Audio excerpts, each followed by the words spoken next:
भक्तों, ओम नमः शिवाय, श्री शिवाय नमस्तुभ्यम, जय श्री महाकाल। जी हाँ भक्तों, क्या आपके भी घर में कोई ऐसा व्यक्ति है जिसका विवाह नहीं हो पा रहा? आप लोग बहुत ज़्यादा परेशान हो उसके विवाह को लेके कि आखिरकार हमारे घर का ये जो व्यक्ति है इसका विवाह क्यों नहीं हो पा रहा। आपने बहुत ज़्यादा मेहनत कर लिया, बहुत ज़्यादा प्रयास कर लिया उसके विवाह को करवाने के लिए, लेकिन फिर भी उसका जो विवाह है वो होने का नाम ही नहीं ले रहा। आपने क्या कुछ नहीं किया उसके विवाह को कराने के लिए कि विवाह हो जाए, लेकिन अभी भी उस व्यक्ति का जो विवाह है ना वो होने का नाम ही नहीं ले रहा। तो आपको परेशान होने की बिल्कुल भी आवश्यकता नहीं है। आज जो मैं आपको उपाय बताने वाला हूँ, अगर आपने केवल और केवल उतना ही कर लिया तो अवश्य रूप से सारी इच्छा, सारी मनोकामना पूरी होगी ही होगी। और आपके घर का जो कोई भी व्यक्ति है जिसका भी विवाह नहीं हो रहा, अवश्य रूप से उसका जो विवाह है वो होगा ही होगा। क्या करना है, कैसे करना है, पूरा आपको मैं बताने वाला हूँ और अच्छे तरीके से आपको समझाने वाला हूँ। तो बस उपाय ध्यान से सुन के अच्छे से करिएगा ज़रूर।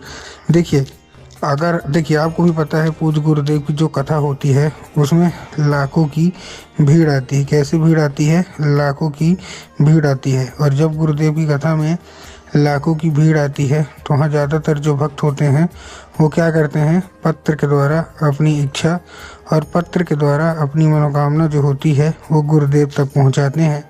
तो अभी गुरुदेव की कथा चल रही थी, आज से 4 से 5 महीना पहले की बात है। गुरुदेव की क्या है, कथा चल रही थी और गुरुदेव की कथा में लाखों की भीड़ आई। अब जब गुरुदेव की कथा में लाखों की भीड़ आई तो वहाँ ज़्यादातर जो भक्त थे उन्होंने क्या किया, पत्र के द्वारा अपनी इच्छा और अपनी मनोकामना जो थी वो गुरुदेव तक पहुँचाई। अब जब गुरुदेव के पास पत्र पहुँचा और गुरुदेव ने पत्र पढ़ा तो वहाँ गुरुदेव ने देखा कि ज़्यादातर जो भक्त है उनकी क्या है, केवल और केवल एक ही इच्छा और एक ही मनोकामना है। क्या? कि गुरुदेव, हमारे घर का एक व्यक्ति है, इसका विवाह नहीं हो पा रहा। हम लोग बहुत ज़्यादा परेशान हैं उसके विवाह को लेके कि आखिरकार इस व्यक्ति का जो विवाह है वो क्यों नहीं हो पा रहा। हमने क्या कुछ नहीं किया, बहुत ज़्यादा पंडितों को दिखाया, बहुत ज़्यादा उसकी कुंडली मिलवाई, हर एक चीज़ कर लिया, लेकिन विवाह तो भी नहीं हो रहा। कृपया करके कोई उपाय बता दें ताकि उस व्यक्ति का जो विवाह है वो अच्छे तरीके से हो जाए। अब जब गुरुदेव ने ये देखा कि ऐसी ऐसी समस्या है, तब गुरुदेव ने 2 से 3 उपाय बताए और कहा केवल और केवल ये उपाय कर लेना, तुम्हारा जो भी बच्चा है जिसका भी विवाह नहीं हो पा रहा, अवश्य रूप से उसका जो विवाह है वो होगा ही होगा। अब जैसे ही गुरुदेव ने उपाय बताया तो लोगों ने जा जाके इस उपाय को घर में करना शुरू कर दिया। अब जैसे ही लोगों ने जा जाके इस उपाय को घर में करना शुरू कर दिया, वही लोग गुरुदेव की कथा में मात्र 1 से 1.5 महीने के बाद वापस आए। अब जब वही लोग गुरुदेव की कथा में वापस आए तो उन्होंने क्या किया, फिर से एक बार गुरुदेव को पत्र लिखा। लेकिन ये वाला जो पत्र था ये गुरुदेव को धन्यवाद के रूप में पत्र था कि गुरुदेव, धन्य हो आपका, आपके द्वारा बताया गया उपाय हमने कर लिया है। हमारी सारी इच्छा, सारी मनोकामना जो है वो पूरी हो गई हैं। हमारे जो व्यक्ति का विवाह नहीं हो पा रहा था उसका विवाह जो है वो पक्का हो गया है। आपका कोटि कोटि धन्यवाद। तो देखिए, जो लोग भी मेरी आवाज़ अभी सुन रहे हैं ना, अगर आपको भी जानना है कि आखिर ऐसा कौन सा उपाय है जिसको करने मात्र से इच्छा मनोकामना जो है वो पूरी हो जाती है, तो चलिए हम बताते हैं आपको आज की इस वीडियो के माध्यम से कि आपको करना क्या है। तो बस उपाय ध्यान से सुन के अच्छे से करिएगा ज़रूर।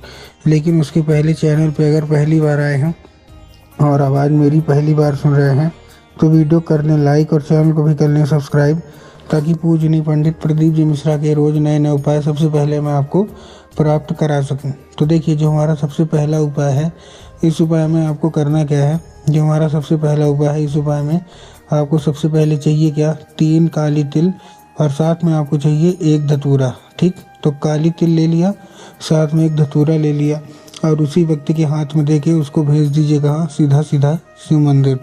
अब जैसे वो व्यक्ति शिव मंदिर पहुंचेगा उसको बोलिएगा कि शिव मंदिर में जाए, दक्षिण की ओर खड़ा हो जाए और उत्तर की ओर अपना चेहरा कर ले। अब देखिए, दक्षिण और उत्तर में ना बहुत सारे लोग कंफ्यूज होते हैं कि दक्षिण क्या है, उत्तर क्या है, हमको थोड़ा साफ साफ बताओ। तब गुरुदेव ने साफ साफ बताया है कि आप जिस भी शिव मंदिर जा रहे हैं उस शिव मंदिर का जिधर साइड जलाधारी होगा आपको अपना चेहरा उधर साइड करके खड़े हो जाना है। ठीक, खड़े हो गए। खड़े होने के बाद आपको क्या करना है, एक नाम लेके, कौन सा, महादेव को बहुत ही सुंदर सा नाम है, श्रम्भेश्वर महादेव।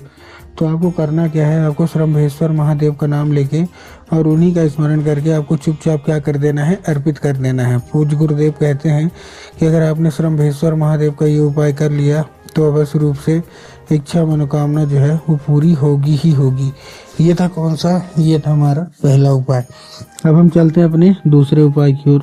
अब देखिए जो हमारा दूसरा उपाय है, इस उपाय में आपको करना क्या है, आपको दूसरे उपाय में सबसे पहले आपको चाहिए क्या क्या, आपको दूसरे उपाय में सबसे पहले आपको एक लाल चंदन चाहिए थोड़ा सा, और लाल चंदन लेने के बाद आपको पहुंच जाना है कहाँ, सीधा सीधा शिव मंदिर।